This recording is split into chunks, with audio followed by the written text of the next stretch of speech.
Bonsoir à tous. Comme vous voyez, on aime bien la proximité et l'échange chez Witekio. Merci d'être là ce soir. Donc, comme vous l'avez vu, le thème du soir est quel ROI, donc quel retour sur investissement pour l'IoT, sujet brûlant pour beaucoup. Beaucoup se posent la question, beaucoup vont se la poser bientôt. Et donc, on va essayer ce soir de vous éclairer là-dessus avec des intervenants de qualité qui sont sur les starting blocks. Alors, il y a deux catégories de personnes sur l'IoT. Il y a ceux qui disent il nous faut de l'IoT pour enabler des nouveaux business models créateurs de valeur. Qui se sent dans cette catégorie-là? Levez la main. OK. Et puis, il y a ceux qui le prononcent IoT. Levez la main. OK.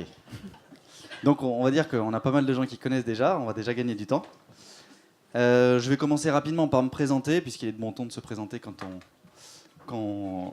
on est dans cette position, et puis de présenter rapidement Witekio, puis ensuite je vous présenterai un petit peu le canevas un peu idéologique de cette soirée sur comment on a voulu structurer les différentes conférences, et puis ensuite je laisserai la parole aux conférenciers. Donc je serai le plus succinct possible pour laisser la parole à ceux qui font dans leur projet. Donc Witekio, pour ceux qui ne connaissent pas, c'est une boîte qui est spécialisée dans la tech, plus particulièrement dans l'embarqué et l'IoT, et donc dans le développement logiciel embarqué et IoT.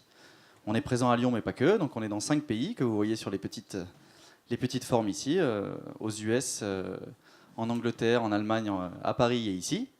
Et vous avez l'immense honneur et le privilège d'être dans la maison mère de Witekio, ici à Lyon. 120 personnes réparties, une soixantaine ici sur Lyon. Et effectivement, je vous parlerai peut-être plus tard des différents clients avec qui on travaille, si ça vous intéresse. Vous avez eu aussi un petit tour avec plein de Witekians qui vous ont présenté de manière passionnée les différents sujets sur lesquels on travaille. En tout cas, ceux qu'on peut présenter. Et donc moi, je suis Samir Bounab. Je fais partie de l'équipe dirigeante de Witekio avec mes deux collègues Sébastien et Yannick ici présents.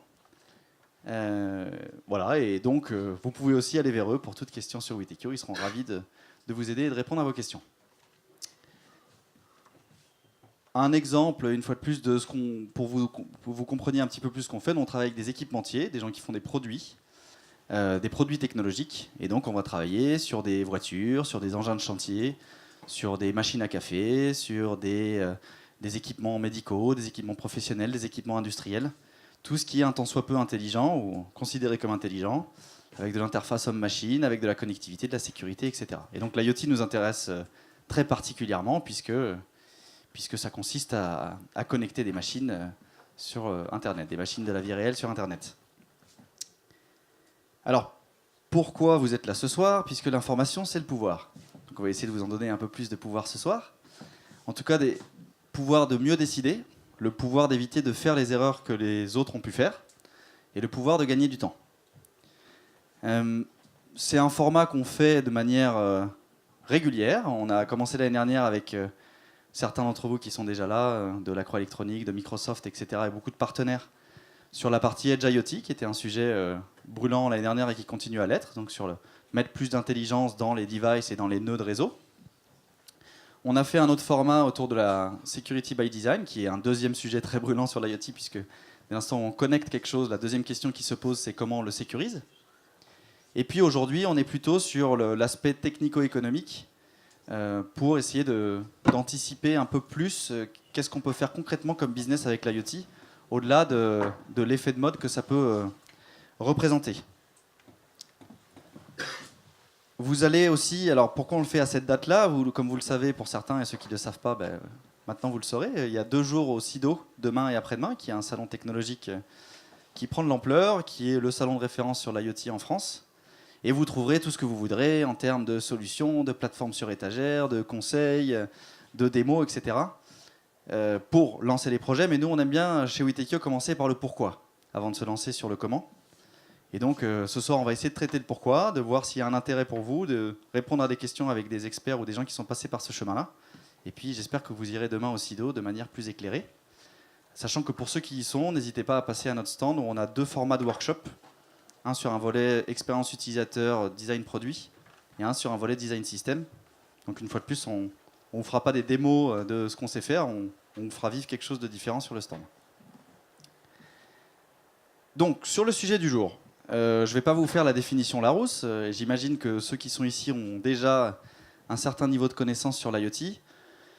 C'est un terme qui est beaucoup galvaudé, utilisé un petit peu à tort et à travers. En tout cas, la définition que j'en ferai, c'est le monde réel sur Internet, puisqu'on va avoir tout type d'objets qui n'étaient pas connectés auparavant, d'un capteur absolument idiot jusqu'à une voiture un peu plus évoluée, qui va se connecter sur Internet.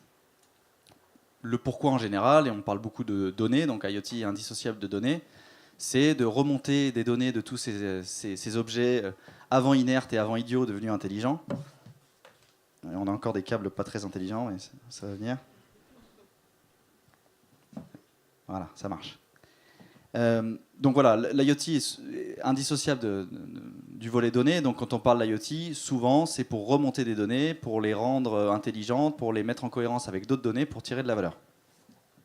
On a aussi la chaîne descendante de plus en plus, puisque sur une voiture, on ne va pas faire que remonter de la donnée, on va pouvoir aussi en descendre. Je ne vais pas m'attarder sur cette définition. Vous pourrez trouver plein d'experts, au pire, sur le SIDO qui vont referont les définitions initiales. En tout cas, l'idée, c'était de savoir de quoi on parle quand on dit IoT. Après, dans le titre de la conférence de ce soir, comme vous l'aurez remarqué, il y a ROI pour IoT. Donc la deuxième chose dont je voulais parler, c'était ROI. C'était la troisième chose dont je voulais parler, mais j'en parlerai en deuxième du coup. Puis ensuite, je parlerai de la deuxième en troisième. ROI, il ne faut pas penser forcément qu'à l'argent. Même si je sais que vous êtes véno, il y a aussi d'autres éléments qui peuvent impacter. On peut tout à fait vouloir faire de l'IoT pour faire de l'innovation washing dans sa boîte. Et c'est pas forcément un mauvais mot, c'est-à-dire qu'on peut se dire on va faire un peu de com et montrer qu'on est innovant sur un produit qui ne se vendra pas. Dans sa gamme, on aura un produit connecté qui ne va pas se vendre, mais c'est pas grave.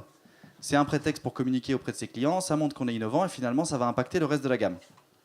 Donc c'est pas forcément un problème, il faut juste se le dire au départ.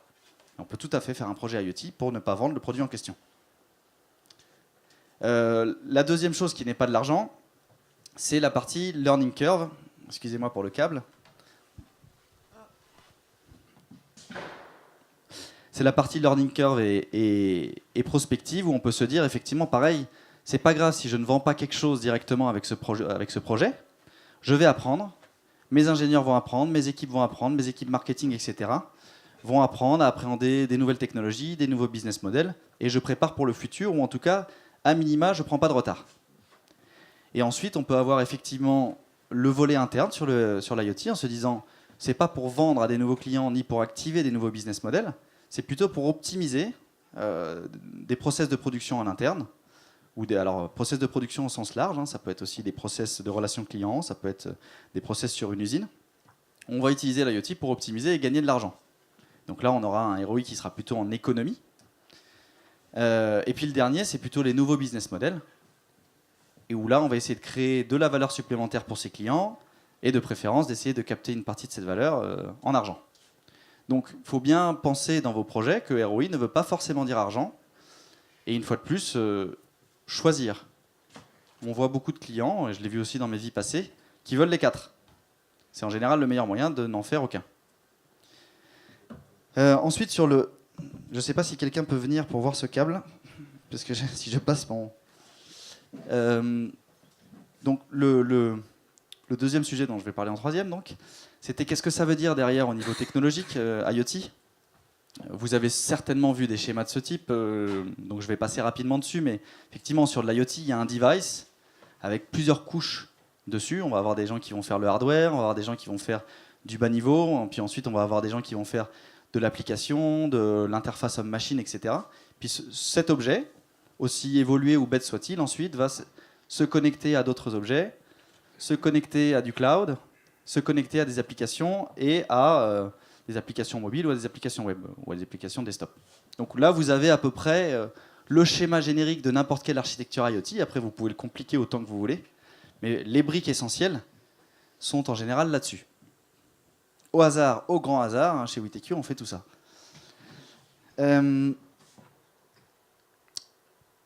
Petite infographie qui date de 2017, ou en tout cas qui prend des données de 2016, sur les freins principaux à l'adoption de l'IoT. Qu'est-ce qui fait soit qu'on ne lance pas des projets, soit que les projets échouent.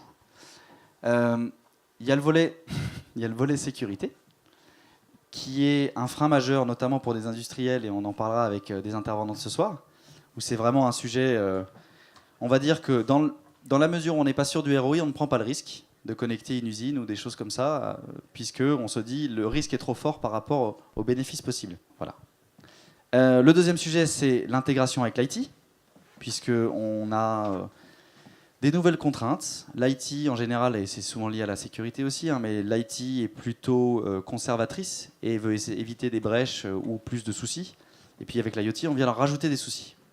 Donc ça, c'est très important à prendre en compte dans vos projets. Que ce soit dans vos projets si vous êtes device maker, enfin si vous êtes concerné pour installer de l'IoT chez vous, ou dans vos projets si vous fabriquez de l'IoT pour d'autres clients. Pensez bien à anticiper les problèmes qu'ils auront là sur la partie IT. On en parlera une fois de plus avec Solvay ce soir. Unclear ROI, donc ça normalement à partir de ce soir ça sera réglé pour vous. L'expertise technique, puisque l'IoT fait appel à énormément d'expertise variée, c'est-à-dire qu'on va avoir de l'électronique, on va avoir de l'informatique embarquée, on va avoir de l'IT, on va avoir de la cybersécurité, on va avoir de l'usage, et donc ça fait exploser le nombre de compétences nécessaires pour réussir un projet. Et enfin, l'interopérabilité, puisque c'est encore le Wild Wild West, avec chacun qui fait sa plateforme qui sera le standard du marché, chacun qui fait son protocole qui sera le standard du marché, et ce besoin d'interopérabilité entre des architectures et des devices existants, puisqu'on ne va pas jeter tout ce qu'on a à la poubelle, avec des nouvelles technologies. Bon, et après, vous voyez d'autres freins, mais en tout cas, le top 5 qu'on constate sur le marché, et nous on le voit tous les jours, est bien là-dessus. Voilà pour l'introduction. Je vais vous expliquer un petit peu qui va venir parler, même si vous l'avez vu sur l'invitation, et c'est sûrement pour ça, et non pour ma petite fraise que vous êtes venus ce soir. Et puis je vais vous expliquer un petit peu le thème et l'angle qu'ils ont pris sur le volet IoT. Donc on a SparkLab qui est une entreprise qui complète bien la promesse Witekio, qui travaille sur la partie innovation, et qui va nous expliquer comment il accompagne des clients avec notamment la technique d'innovation par foisonnement, qui s'applique assez bien sur l'IoT. Ensuite, on va avoir donc Michelin avec Edouard, donc c'est Aristide qui présentera, qui est là. Michelin représenté par Edouard, enfin Michelin DDI même, représenté par Edouard, qui nous présentera l'approche très data-centrique qu'a adopté Michelin sur l'IoT, qui correspond assez bien, on va dire, à la valeur apportée par l'IoT, et qui va nous présenter des use cases assez concrets, avec des ROI assez tangibles, et donc des vrais succès de la part de Michelin sur ce volet-là. Et enfin, on aura Solvay avec Antoine et Guillaume en complément, qui nous parlera de l'approche de Solvay qui a été, c'est quoi l'après-POC. On a fait plein de POC, c'est top. Maintenant, comment on fait du vrai IoT avec du vrai ROI, comment on accélère les projets, et notamment avec une approche qui, autant sur le début était très exploratoire, autant là est beaucoup plus centrée ROI très court terme pour faire des succès rapides. Voilà.